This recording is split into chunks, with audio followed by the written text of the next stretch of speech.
This segment of Frostbites with Kelly Frost is sponsored by I'm on Capital Management, a more disciplined approach to your financial future. Hey everybody, thank you for watching. Welcome to another episode of Frostbites. We are again at Mink Studios. I am Kelly Frost, and today we have with us our beautiful co-host, Amy Greene, and our guest today is Jeff Hancher. We also want to thank our sponsor today, I'm in Capital Management. Thank you so much for sponsoring this episode. I'll tell you what, Jeff Hancher today was a joy. We got to hear all about how he plays pickleball and cornhole and his absolute love for the veterans organizations that he is supporting. One of the reasons for that is that he is an Army veteran, and we thank him very much for his service. So we are going to dive right in with Jeff Hancher, and thank you guys for watching.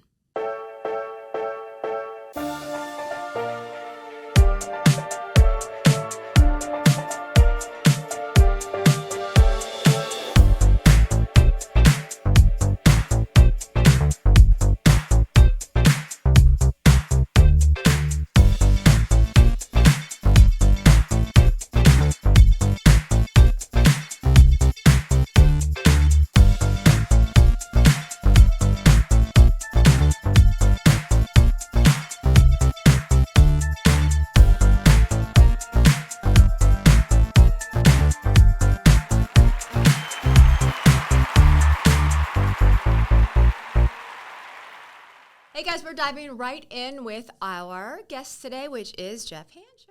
Great to be here. Thank you for being here. We appreciate it. Yeah. And of course, we've got Amy Greene. Hi, good morning. Hi, Amy. We are so happy to have you all day today. All day. I mean, it's like a day of Amy today. My favorite kind of day. Right. I mean, it's like a birthday. I know, right? A holiday for me. Yes. And thank you guys, too, because it's a beautiful day in Pittsburgh, which It does is. not happen all that often. I know. Especially Here we recently. I know. Well, at least we can see it, and it's bringing energy to the studio here, so it's good. I thought you were bringing the energy. I'm ready to go. I'm ready, yes. You got your dose of sunshine coming in, right? Absolutely.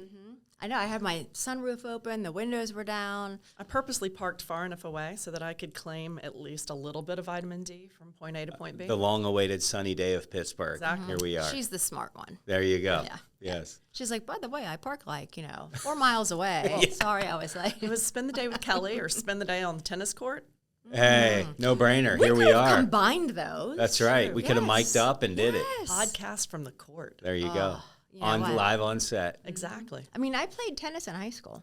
Me too. Yeah. So, I mean, legit. I've played pickleball. Does that count? I like, at least pickle doesn't mess up my tennis swing, where like paddle and some of the other sports, I can't recoup. Yeah. But pickle's fun. I I like played that pickleball yet. because it's a faster Fast. pace Yeah. and more like hand-eye, I feel.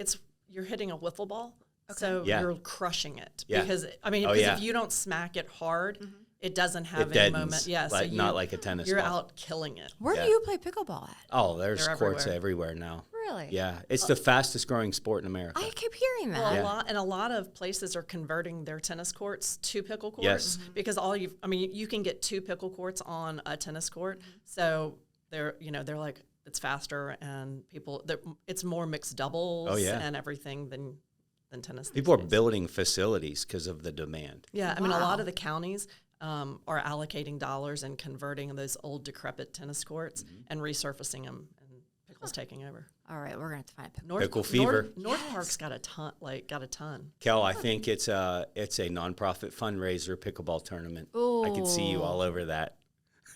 Yeah. First, we have to teach her to play. I know. Wow. Right. I Easy. mean, I'm not athletic. I'm pretty No, no, athletic, it's- but yeah. But it has crazy terminology, and like there's an area of the court called the kitchen. That's right. You got to stay out of the kitchen. Yeah, What? and- Yeah. Oh, this is gonna be And it's fun. got a weird scoring system. You have to call. There's 3 numbers, so you have to call whose serve, like which serve it is, then keep the score. Yep, So yep. it's definitely there's a lesson in there. Is there any love? No love? Yeah, I mean, No, I don't think so. No. You keep score more like you do in paddleball. Yeah. But you have to call Like ping pong. Yeah, I mean it's different, but it's a ton of fun. And once you kind of get into the flow of it, It's fast. Yeah, it's fast. Fast paced. So I was at Jim Shorkey's house not too long ago, And he's like, oh, here, I'll show you the backyard. I mean, it's a huge backyard. Sure. And I said, what is that? He's like, it's our pickleball court. See? And I said, you have an actual court in your backyard? And he was It's a like, thing. hold on, it's not for me. It's for my wife. And I Yeah. was like, man, you're a nice husband. That's right. That you're building a pickleball court for her in the backyard. It's And all then the he looks, rage. he goes, well, that one's mine over there. And I said, well, what? He's got golf on one side, pickleball on the other. I'm But like, you can go and buy it because people are literally doing it in their driveways. So you can go and get a pop-up net. Yes, we just that's bought one. Yeah, that's just for pickle. And then because people will just set it up in their driveway. And Or any just, random parking lot. It has lines, the whole thing. I'm seeing a whole Here nother we are. podcast on Who pickle, knew, you right? know? Who knew? Well, how big does the court have to be? I have a pretty big driveway in the back, and It's flat. it's smaller than a tennis court. Yeah. Yeah, Well, have you seen? but I don't know the have you dimensions. seen the paddle courts where people play in the wintertime that have the cages around them? Kind of like that. It's. I mean, that they've converted those are literally the same size. Well, you said there's 2 pickleball courts to 1. Yeah, because Tennis they court? So take that's the the whole size? tennis court and turn it the sideways. So when you take the tennis net out, you can get 2 pickle courts going. I think I might have this space. You got to try it. Yeah. Got to try it. Get your It's gear, fun. get your paddle. You know, I Get don't have going. enough on my plate. Right, you need another could- thing. Yes, I mean, work yes. that in. That's right. It's quick. I mean, it's That's a right. it's a quick game. I guarantee if you hosted a pickleball tournament, it would be lights out. Are you going to come play? Guaranteed. I'll play. You I'm heard ready. it. I'll play. You guys heard this I'm, here, right? I'll- He's going to play. I'm ready to go. Team, I'll are you going to play. be like a team captain? I'll be a team captain. I'll recruit. We could parlay it with the infamous cornhole tournament, Yes. which is hitting year 10. So we could maybe there's a play onto that. We could Wow. promote it there. We could. Yeah, That is such a great segue. big options. I couldn't resist.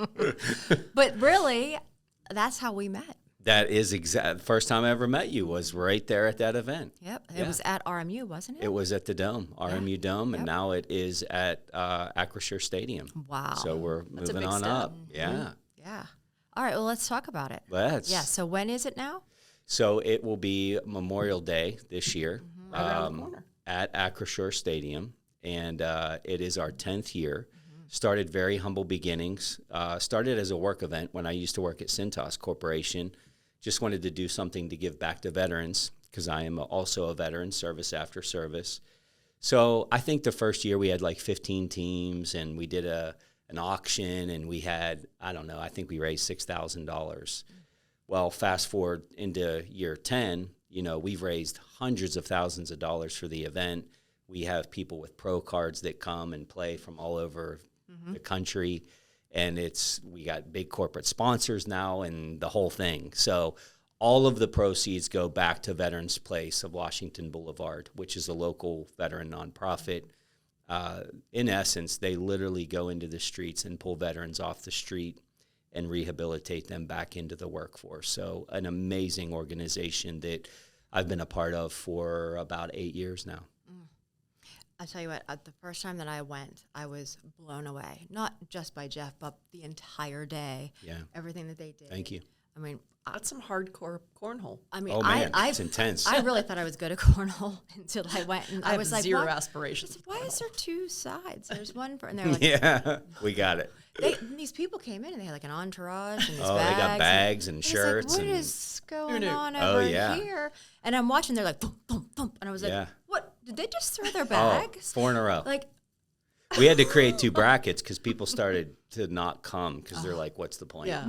Because of these pros that literally carry pro cards were just dominating everybody. So we now have 2 brackets, and if anybody's interested in playing, just Google Veterans Place of Washington Boulevard. You can sign up and get out there.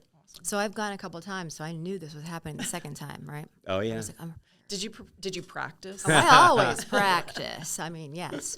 But the second time I went, I got paired up with some professionals. So they couldn't get on the pro side. So they ended up with the amateur side. And they let us know. They're like, just so you guys know, this is like practice for us. You had a ringer. I'm like, okay. Yeah. You know, and I was like, all right, well, what's going on with you guys? And they're telling me we were talking. And I said, well, like, do you guys have like a couple drinks whenever you're playing? They're like, no, we don't Oh, they're drink. locked in. Yeah, they're like, we don't drink at all. And I was like, Yeah. we got them. Yeah. They don't Oh, drink. yeah. I was like, well, let's just go have a couple beers and we'll have fun. We got them like 3 beers really fast. They were like, well, we can't drink. I'm telling you, It's it like was a they're not close there to have game. fun. They're there to Yes. win. Yes. Well, Yeah. we were there to do both. And raise money, of course. But Oh, yeah. we like 3 drinks really fast. Those guys didn't know what they were doing. They're ready to go. And we were like, all right, now they're handicapped. We got That's it. right. Yes. That's right. Yeah. Whatever it takes, Level the right? playing field. Yes. That's exactly Just it. a little bit. That's So, I right. mean, we made it at least competitive. That's it. You Yep. got, hey, whatever you got to do, right? Yeah. But I And mean, use whatever tools you've yes. got. I mean, really. So, But it's we a great did. event and is. a great organization. How many people usually come out? 90 to 100 teams is usually, in that area. That's our goal anyway. Some years it's been a little less. We're not sure what this year is going to hold because it's actually on Memorial Day, where in years past it was the day before. But it coincides with the Rib Fest, so there's a natural draw to the event because there's tens of thousands of people down there. So, yeah. My 2 best memories from it are at RMU. One, meeting you. Yeah. And then he had this whole thing. He's like, here's my thing. Go over and scan the QR code and everything will go in your phone. Da, da, da. I mean, and he was so kind to everyone. It was Well, the first thank time I you. ever met you. And I mean, just really so kind to everybody that he met. And he was just talking about how he doesn't put his name on anything. Yeah. But that this was one that he stamped Yeah. because he really believed in it. Truly. Which really made everybody else listen and believe in it. And then about halfway through, there was a veteran who was outside the doors where the restrooms were right before. I remember that. He was having a bit of a hard time. Now, veterans, I mean, that's like on my heart. A lot of my family are veterans. Now, I was in ROTC. That does not count for anything. But I didn't know that. Wow. But again, so it's on my heart. But I'm always trying to do whatever I can for veterans. That's why they're yeah. always one of our charities. Yeah. And when I came out of the restrooms and saw him, I just said, would you like me to sit with you? And he was like visibly emotional and said, please. That's where I was for the next 45 minutes. It's unbelievable what the veterans go through. I've been at Veterans Place where some real tragic events have taken place, and the workers there have a real heart for that community. And although the numbers and the stats have gotten better, I mean, we're still at 22 suicides a day in the veteran community, and there's work to do. There's a lot of trauma that comes with that. They feel very isolated because it's all they've known. Especially if they're coming back from deployment, and they don't feel connected even to their family. And so that usually resorts in them turning to a substance, which then resorts into homelessness. And so Veterans Place literally has teams that go out in vans to encampments all over southwestern PA, primarily in Pittsburgh, and pulls those veterans from the street. And they have housing, and they have programs. They coincide doing work with the VA. But some of these stories of rehabilitation are just beautiful. And but they need help. The organization needs help. It is a nonprofit. They have the right systems, the right processes, the right leadership. They have all of that. They just need some support with funding. They're in the process of building a new building because the need isn't going away. If anything, it's increasing. And there's a high population of veterans in our area to begin with. So we have some work to do, and it's been great to see the community and the corporate community get behind the event. So we're grateful for that. Yeah, I mean, really, it is. But it's great to watch people just come around. It is. People used to, I think, kind of not watch and, were blinded by things and didn't want to see. Yeah, Right. But it really is people like you that are putting a voice behind it. Yeah. Not only are you a veteran, but you have such a voice for it, then you're putting it out there and people are listening. They're Awareness matters. It does. Yeah. We say that all the time. It's one of the reasons for Peel having a quarterly charity partners, not just for a month. Which I love that about the organization. And Veterans Place has been on that list, so thank you for that. Yeah. I mean, we're only 2 years now. Veterans Place was the first year, and then the Veterans Leadership Program, we did those for the second. It's awesome. We're coming up on our next one. Definitely we will have one for the third year too, but we want to be able to create that awareness as well. Yeah, What's because I your spoke at I spoke on Veterans Day. Yes. Yeah. What's your fundraising goal this year? We'd like to hit 100,000. 100,000 is the goal. If we get the right corporate sponsors, I think we can get there. We've had some amazing ones in the past, and getting them to repeat and then adding on a few more. We don't really raise a lot of money with teams per se, Right. but it helps. It absolutely helps. We'll also have a tent set up all weekend at the Rib Fest. So there's a bunch of tents and vendors. We'll have tents there. We'll be doing some auctions. We'll be doing, chance throws at cornhole to win Steelers tickets and so forth. So between all of those things, the hope is that we can cross the 6-figure mark this year. Awesome. I mean, he said it without hesitation. So Yeah. This is the year Yep. we're doing it. Feel We've like come it, close. yeah. So hopefully this year's it. Yeah. Awesome. Well, last year, didn't it rain last year? It did, but we were inside, which was great.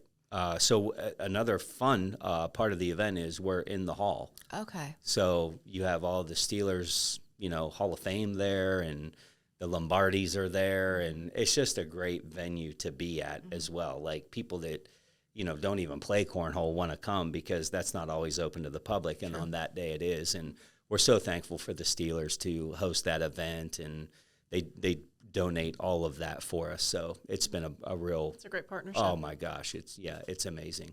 They do a lot for the veteran community. Mm-hmm. Well, it's important to know it's inside. Oh yeah, it is inside. So On Memorial Day. no rain delays. Mm-hmm. Yeah, it's happening, rain or shine. Yeah, I was We're going to ready. say rain or shine does not matter. It does not matter, Yeah. and there's plenty of room in there, so it doesn't feel tight at all. It's a big, Very good. big venue. Yeah. Well, you have been just all over the place lately. It has been very exciting, very busy, and things are ramping up. The team's getting bigger, and I feel like I'm away more than I'm home, which is part of the goal. So what does your wife think about that? Well, she sold her company, and she's full-time with me now. Wow. So, yeah, we didn't know how that was going to go because I spent 24 years in corporate traveling without her. And you adjust to those things, and we get along great, but who knows? You're empty nesters now, and she's like, hey, I have the freedom to travel now. And I'm like, do we want to work together? Right. Like for 40 hours, 50 hours, 60 Did God hours? mean for us to spend 24/7 Yeah, together? exactly. But it has been so fun. She's very good on the customer service side, loves people. So she fills a lot of those gaps. And we've just had an absolute ball. So, yeah, she sold her company about a year and a half ago, came on board full time. And the timing was perfect because we absolutely needed the help. And so we've been just traveling around and serving organizations and leaders and sales efforts all over the place. Now, I love you, but you have the best wife. She's amazing. Yeah. She is I amazing. mean, every time I see her out, and oftentimes without him, Yeah. I mean, she's so lovely. Yeah, she's Yeah. getting out there and kind of developing her own brand and gone to the women's events, and she's just a social butterfly. Loves it. Yeah. I mean, and they make a very nice couple. Well, thank you. Yeah, really. Thank you. Yeah. Appreciate it. And empty nesters now?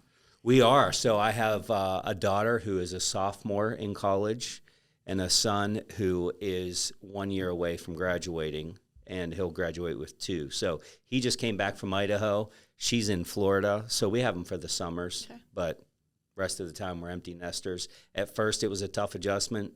Now we love it. Like we absolutely love it. You just come and go when you want, do what you want. It's kind of fun. So it's good to see him go. Good to see him come back. So I'm still best of both worlds. I have a 19-year-old who is still living at home.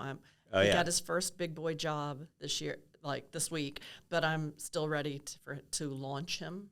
So, we're talking about budgeting and all of those yeah. kind of fun things so that he can go get that apartment. yeah. Because as much as I love him, I'm really tired of cleaning up behind Right him on. and doing his laundry. Say hello to ramen noodles. Exactly. Yes. I'm like, we've all been there. Yes. Yeah. Yeah. Yeah. I mean, that's true. It's a character builder. Yes. I really think if you haven't at some point in time had to figure out how to make the ends meet with no one to catch you, I agree. you haven't lived until 100%. you have to do it. Yeah. So Yeah, I think as a parent, I've kind of created some hardship. Because my childhood was much different than my kids, but I felt like looking back, like it helped create, develop who I've become. But they don't have that life, and I'm thankful for that. So you almost have to manufacture, Right. Some challenges so that they can learn from those. Absolutely. Yeah. I mean, that's definitely a challenge. Having 2 kids of my own was like that too. Growing up, you feel like when you don't have things, you want your kids to have it, and you Yes. have to be careful not to give them too much because you want to give them what you didn't have Yes. and watch that enjoyment. 'Cause Yes. you're almost enjoying watching your kids have things that you don't have. Oh my, yes. But then you have to be like, oh, but am I doing too much and it's going to be detrimental? Right. It's so true. You know, I grew up in gross poverty. You know, 2 parents that were very, very sick, never worked. And I always thought, like, when I have my own kids, I'm going to do whatever it takes to make it different. But I've made mistakes, you know, doing that. I remember, I don't know how old they were, but I decided we're making a tree house. And when I say tree house, I mean like a small apartment in a tree. I mean, this thing was Condo. Exactly. Condo I in a mean, tree. crazy, you know, windows, doors, the whole thing. And they would never go in it. And I was like, I was just so upset. Like, I was sleeping in this thing myself. Well, you had wanted the tree. It was my house. dream. Right, exactly. And I remember saying to my wife, like, I can't believe how ungrateful they are that they don't like this treehouse. And she said something that, like, hit me right where I was. And she said, did they ask for the treehouse? And I was like, no, but why wouldn't you want one? And I have used that example in leadership development so many times, where it's not about what you want, it's about what your people want. But here I am thinking I'm dad of the year, building this amazing treehouse, and nobody's ever in it. So things still standing in my woods. So if anybody wants to come by and hang out in the treehouse, you're welcome. Huh. Yeah. There's a 19-year-old that might need it. There you go. We've thought about Airbnb in this thing. Like, there's something to There's this. a glamping. Oh, yeah. Glamping Oh, thing yeah. going on There's a there. 49 in my house that might be. There you go. Get him out here. Yeah. You said you'd like to golf. You could probably shoot something right out of there. Tell him I'll you cut him know? a great deal. Great deal. Weekend deal. Yeah, we'll get it going. Oh, that's funny. Yeah. All right. So for people that don't know what you do, how would you explain what you do for a living? I mean, I'm in the category of business consulting, but my focus is leadership development and sales strategy. So I work with a lot of in the executive space and leadership. So I go in and help executives or entrepreneurs develop a leadership culture to include succession planning. You know, leadership is one of these things that's better caught than taught. And it's just not taught well in school. And oftentimes the mistake that's made is you have a good employee that's doing extremely well at their job, and because they're good at their job, they get thrust into leadership. And it typically doesn't go well. And there's not a lot of answers out there, you know, in the world of business. You know, if you're a big Fortune 500 company, obviously there's resource after resource. But just reading a John Maxwell book doesn't make you a great leader. You know, there is culture that has to be developed. And so we have the privilege of going inside of companies and hosting workshops and doing executive masterminds to help these executives and senior leaders develop this culture within their own companies. And it's certainly a passion of mine because I'm a product of leadership. You know, I didn't get the big Ivy League degree. I started as a blue-collar worker. I worked hard. But I didn't know what I didn't know, but it was at the hand of great leaders that helped develop who I became. And now I have something to give back to help leaders do that same thing and create a legacy and help them be more influential with their people. Because so often you get into leadership and you have authority. And you have this legal authority, you have punitive authority, and you have a big badge and you want everybody to see it. But I always ask leaders, do you want to be a boss that people report to, or a leader that people don't want to let down? And there's a difference in these two things. And it's absolutely possible that you can become a leader that people don't want to let down. And you can be tough-minded on you know, principle and soft on people. And it's this chasm that leaders have a hard time crossing because of personality. But if we're to think, even as a listener listening in, if you think about the leaders that have had the biggest impact on your life, it's safe to say they wanted to see you succeed. It's safe to say they wanted to see you win. It's safe to say that they invested time into you. But if I ask this question, were they hard on you? Were they tough on you? The answer is always yes. But you didn't mind it because they made the right deposits. And that's the message that I have for leaders, and I spend a lot of time training them. How do I make big deposits to earn the right to make big withdrawals? And that's what we're set out to do, is to help leaders develop that in themselves. So as a younger man, did you have a teacher that you would say helped you the most, or that steered you in the right direction if you were going down the wrong path? I think there were people throughout my life that did. My teenage years were pretty wild. There were times that both of my parents would be in the hospital for weeks on end. And so here's two teenage boys just running amok. I mean, it was a disaster, right? Which is kind of why I went to the military. I mean, it was caving in on me, a life of, making bad decisions and around the bad people and brushes with the law and all of this stuff. But there were people along the way, including a drill sergeant that, kind of poured into me a little bit. And then when I got into the corporate world, when I started at Cintas, I thought it was a seasonal job. I was going to go to Cal U on the GI Bill, be the first one to get a college degree, in my family. And mom was put into hospice. Dad was getting a leg amputated. And I'm like, well, I got to put that on the back burner. But I wanted to help support their bills. So I just applied for a truck driver job because I didn't have any skill other than hard work. And so what I thought was going to be a seasonal job ended up being a 24-year career. And I climbed the corporate ladder in that company. But it was because, there were guys like Sean Coyne and Ed Sickmond. Some people local might know that name. Joe Sable. There were guys that just stepped in and pulled out greatness that I didn't know existed and helped me achieve things that I didn't think was possible. And that's why I'm so passionate about leadership, because sometimes we have to realize as leaders that people have to borrow our belief in them. Because I battle, even to this day, a level of imposter syndrome, poverty mentality, because of, those skeletons that kind of follow you through life. Mm-hmm. But when leaders step in, they can see things. They see a canvas. They see potential. And then you, as the person receiving the leadership, can borrow their belief in you that you don't even have. Mm-hmm. And that's what we're trying to help leaders understand how to do better. For you, what was the turning point in your life? I would say meeting my wife was a big turning. There were really two. One definitely was going to the military. I had never been out of the tri-state. I was never on a plane until I went to basic training.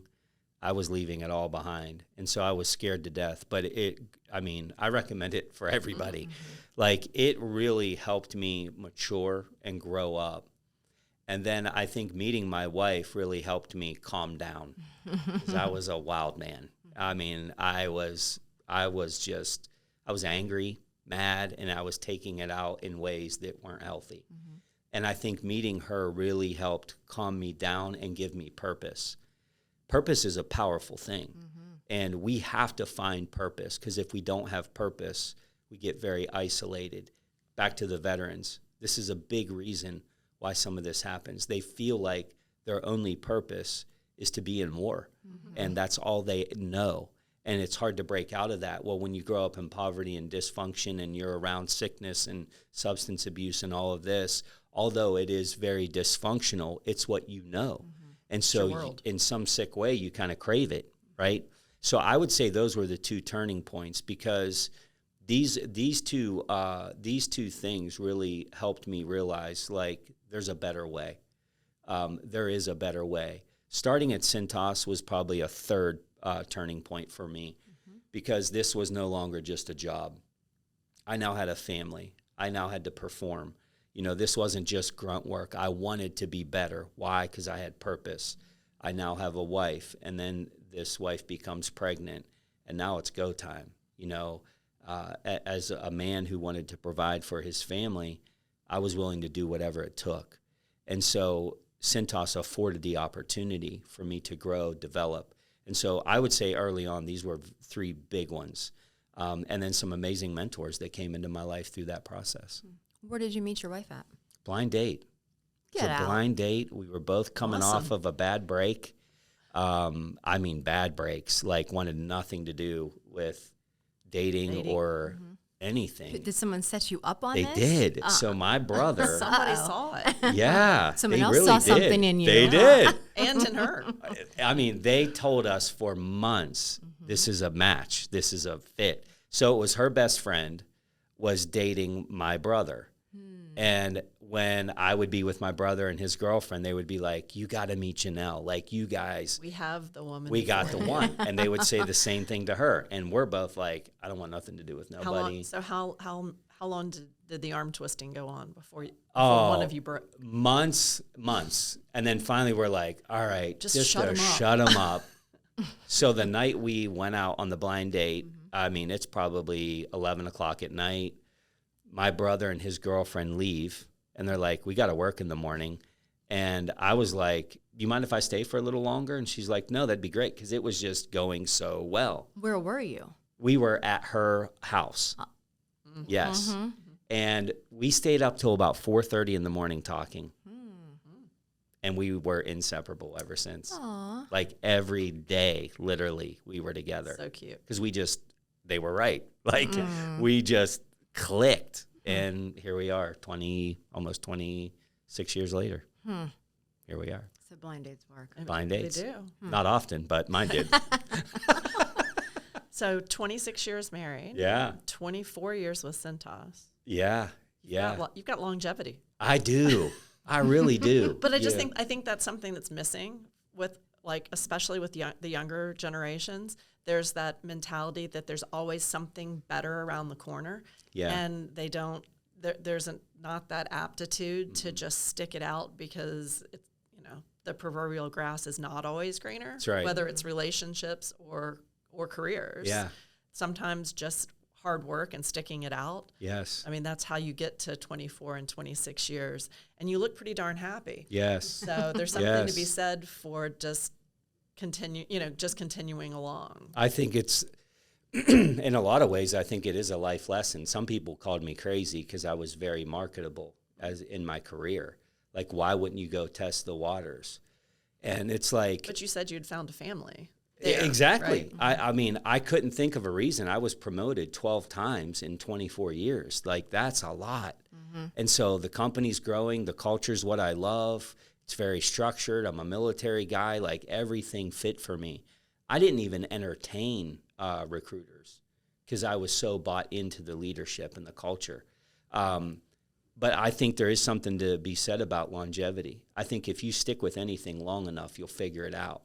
You don't quit when things get hard. I mean, if there's anything about me through those two examples, it's like I'm not going to quit when it gets hard. Right. Because I'd love to tell you my marriage has been sweet bliss every day, and my career was just amazing every single day of it. No, there were times I wanted, to quit my job. I couldn't stand my boss, but I had to look into the long term. I'm glad you didn't say that about his wife. Yeah, oh no. I mean, we're being recorded here. Are you kidding me? No. Smart Like, man. we got to edit this. Yes. I mean, it gets to this message of, are you willing to give up what you want now for what you want most? And I think the people that do that are the ones that catapult. So many people chase money. And look, I get it. Money can do great things. But money and wealth are two different things. They're two different things. You can go on LinkedIn today. If you have a job, go on LinkedIn today. You'll be making more money in 2 weeks. Someone will pay you more. But there's something to be said about sticking with something, building a skill set, building a brand so that you are marketable and you're learning something. Now, look, there's a time to quit your job. Toxic environments, toxic leadership, I'm in. But I think we got to be very calculated. So many times people are just bouncing from one thing to the next. They just like the new shiny object, and they never get great at anything. Expertise is the thing that opens the door to success. Are people coming to you for answers? If they are, you have an ability to influence, you have an ability to build wealth. If not, what you have is a job, not a career. And there's plenty of those out there. That doesn't make you a bad person, by the way, but that's just what I've learned in my journey. Yeah, I mean, I've seen a lot of people, very successful people, that in the chasing of that next title or that next increase in salary or bonus or whatever, that destroy a great career. Yeah. Because once they've left it, then it's almost habitual to keep hopping. It is. And you can watch it happening, and you know when it started. Like, you know the moment that they took that first leap. Yeah. That they had to keep going. It's almost like sometimes like an adrenaline type thing. Like every 2 to 3 years chasing it. And and sometimes I just sit back and shake my head because it's sad to watch what the eventual outcome is. Yeah. Because it's not happiness. And people quit too easy, I believe. We were talking about hardships with our kids, and I get these kind of calls all the time with people like, I'm thinking about quitting my job. I wanted your advice. And so I'll ask questions like, well, why is it that you want to quit? Well, my boss is a jerk. I'm like, that would be the reason to stay. Right. I've learned more about how to be a great leader by being around horrible leaders. Absolutely. And what are you doing to become part of the solution? Like, stay. I'm not saying stay forever. Stay for a while and at least learn from this. And most times you'll outlive a bad boss. I was going to say, I always took those situations as the opportunity to try and become that boss. Like, eventually that person's going to burn themselves out, and I want that spot. I want that spot. They're going to have turned enough people against them or soured enough people. Yes. So by the time that happens, I should be, I need to be the first person in line for it. And I think to punt when something's not going your way is just too easy these days. I agree. I mean, I'm all for making a wise decision to move when it makes sense, but don't just do it on a whim. Like, stick around, learn something, put that in your quiver, because you're going to take that. We don't know, any of us, any listener here at the table, anybody that we know that's had wild success, they have a story of setback. They have a story of failure. They have a story of not getting it right. And that's the entrepreneurial journey, by the way. And that's why you got to keep sticking with it. But it's also the life journey. This failure, it's a bruise. It's not a tattoo. Like, it doesn't stay with you forever. You can take these environments and let them work for you. And I think that's what molds people into greatness. That's a good statement. It is. Yeah, let's write that one down. There you go. Yeah. But it's true. I mean, too many entrepreneurs are chasing money. Yeah. And too many people that are in a position are chasing titles. Yes. I mean, that's the stuff you don't want to be chasing because it doesn't last either. Well, and people chasing understand is the wrong way to that. get it. Yes. It absolutely is. It's not authentic. Yes. And people see right through that. And if they don't immediately, eventually they do. That's right. I mean, it's just a matter It's of like time. the old proverbial social climber, only it's career. It's absolutely true. Yeah, and I agree. Like, don't love the money, don't love the title, love the process. Yeah. And in leadership, have a genuine care for people. If you don't do this. You're going to be miserable. I always say it's like petting a cat backwards. You can do it, but the cat's miserable, you're miserable. Nobody's having a good time here, right? Right. But so often people will chase leadership because the parking spot's better, the office is better, but they end up hating it because they don't have a genuine care for people. They don't thrive on, seeing this person develop and improve under their watch. And I'm not here to say that that's a requirement to be a great leader, but I will tell you it's a lot more fulfilling. And I would recommend that if you don't have that genuine care and that doesn't fulfill you, don't do it. And again, it doesn't make you a bad person. There's plenty of need for people that aren't leaders.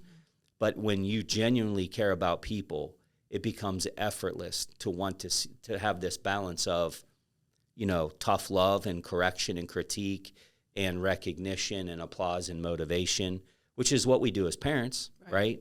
We're not disciplining our kids and they're like, I hate your guts. They might not like it in the moment, but looking back, even as a 19-year-old or adult children, they're like, man, I'm so glad you did that, right? They don't see it in the moment, but why do we do that as parents? Because we care, not because we hate you. Right. We actually care. And if you don't have that innately as a leader, I would just recommend you stay out of the game. Stay out of the game. Because you're not the only person that's going to be miserable. Everybody will be. You're polluting all the waters around you. It's true. And it doesn't get better. No, never gets better. Yeah, there's definitely a radiation that comes off of certain people. Yes. And it's either a positive radiation and it's an attraction and you want to be near them, or it's a radiation and you're like, it's repel. Yeah. It's kind of the magnets. It is. You're either pulled toward it or yes. you'll and we can all identify those people in our life. When we look back on all the people that we've ever been led by, we can look at some of these people and be like, yeah, there was just something different about them, and that's innate. Yeah, I know. That's absolutely true. So I know a lot of people have like a routine in the morning, and they stick with it, and they find like, this is why I'm successful, or it gets your mindset. Your mindset is a huge deal whenever you're an entrepreneur, especially. So every morning I get up and I make my bed, sometimes half the bed because someone else is still in it. And even like girls' weekends, I can't help it. I get up and I make the bed, and I get made fun of. Like, did you really just make the bed? And I'm like, well, that's what I my do. I'm a routine. stickler for it. Yes, right. That's the first thing I do. I get up, I make my bed, I brush my teeth. Everybody has their thing. Is there something in your life that you have found that, you know what, this is part of my routine and it helps me to stay on track? Or Mine might be a little unorthodox. I love that. Yeah. It's more interesting. I don't work out in the morning. A lot of people do. I don't. My body is not ready for that. I had a back injury many, many years ago, so it takes me a few hours to just get moving the right way. What I noticed, and I didn't really adhere to this until I became an entrepreneur, was I was moving so fast that I was working in the business and not on it. So I wasn't using my best skill to scale my company. And it's because I was just worker bee. And so I wasn't innovating. I wasn't visionary. And something I started doing is, when my internal clock goes off, which, fun fact, I never set an alarm. I'm just up, ready to go. I'll go to the restroom, and I'll go back and lay in bed. And I'll lay there, no cell phone, no nothing. And I'll just lay there for 20 to 30 minutes and think every day. That's what I do. I just sit there and I just think. I think about the day. I think about my goals. I think about my family. I think about what could I be doing differently or better to serve my customers. I think about failure. What can I learn from it? I just sit there and I think. I think thinking is a lost art, truly. And when you have more to do than you have time, you have to be intentional to think. And, we look at the likes of Jeff Bezos and Elon Musk, whatever it might be. These are the most innovative people walking planet Earth. They're thinkers. They're thinking about this. This not only drives scale for an entrepreneur, but it creates innovation. It creates new ways of going to market. I don't want to be like everybody else. And I don't mean that in an arrogant way, but I want to find ways to serve people differently than they've been served. There's thousands of people that do what I do, but there's only one of me. How do I get that out there, and how do I over-deliver for my customers? I lay in bed and I think about it. So that's one thing that I do very consistently, is I just sit there and I think. Now, once that thinking is over, it's a full sprint, for the next 12 hours. Do you write anything down after you're done, or do you just remember all of that? I typically don't, unless it's something that has become an action item. Okay. And so then if it is, I'll pull up my notes app on my phone, but I don't do it until I'm done, because I know once that phone comes on, I'm done. Like I'm done. I just know my weakness. I'm going to start writing something. Next thing I know, Instagram's open and I'm watching, somebody milk a cow for 10 seconds in a reel. And I'm like, what happened? Like, how did I get here? There went thinking. Yeah, it's gone, just gone. That's why I don't even have, obviously, I write everything. Oh, yeah. So that's big. That is the biggest thing for me. I don't do much more as far as anything extravagant in a morning routine. I would tell you more of my routines are in the evening than they are in the morning. I do a recap in the evening. I work out in the evening. I cold plunge in the evening. Everything for me happens. I'm not an early riser, so this is also contrary to successful people. I'm not. Now, I would consider an early riser by standard 5 a.m., the 5 a.m. club. I'm not in that club, not going to be in that club. I'm a 7 a.m. club guy. Okay. I wouldn't consider that early by standard. But I'm also an 11:30 p.m. club. And I know the uber successful people are like, he's missing it, he's getting it wrong. You might be right. It works for me. Yeah. I mean, it's nothing for me sometimes to go downstairs to my gym at 11 o'clock and get a 30-minute workout in. To each their own. Cold plunge. How long? So that's a funny story because I haven't been doing it that long. But the first time I did it, I only went to my knees and swore I'd never get back in there. But then my mind, I'm a competitor. I hate to lose. And I'm like, I'm not punking out like this. So one day I just got up the courage and I went in for a minute. But the goal was 3 minutes. So now I'm consistently at 3 to 4 minutes. Because it's the first minute and a half. So Oh I my do gosh. it. I do it very regularly, and it's the first minute and a half when all of your nerves are firing. Oh my. That it's excruciatingly painful. But like I put my phone right there with the timer on because Yeah. I know if I can get past the minute and a half mark, I'm good to go. I'm up to 6.5 to 7 minutes now. But That's impressive. But I have not. I can only go to basically my bra. Like, Yeah. like going all like You're done. shoulder. I'm like, I Yeah. can't. So like I can go, and it's so funny because I can tell myself in my brain, I'm like, it's a 6-minute squat because like I'm literally like balancing because I'm like, I can't do it. But I love when I get out of it. You love the it. endorphins Same. are so. I mean, it's amazing. Yeah. It's like having. If I do it in the morning, it's like having had 4 cups of coffee. Yeah. Like I leave. I agree. Just buzzing. Where do I'm you like, I agree. buzzing. There's a place in Swickley called Vitality House, and they've got an infrared sauna and then the cold plunge. So I go and I do like 15 minutes of breath work in the sauna and get a really good sweat on, and then you basically jog There's to the cold tremendous plunge benefits and from get it. in. Do you get heat first? And No, I go straight into the cold. But see, because when I get out of the cold, I jog back to the sauna and sit there for just long enough to get the blood flow. Because your toes, you feel like you don't even have toes at that point. You're cold for hours. Yeah. So in my executive mastermind that I host, it kept coming up because executives typically there's a correlation with health and wellness and all of this. There's a correlation, and so I keep hearing it. And I'm like, all right, I'm going to try it. And a couple people keep checking in, like, how's it going? And I've been doing it now for a couple of months, and I'm like, I hate it every time. Yeah. I literally hate it every single time. But to your point, like how it lasts and the benefits to your internal organs, like it's rushing oxygen that your organs typically don't get. So that's a routine. I started drinking hydrogen water. I think I told you yes. about. I think I'm totally going to do this cold thing.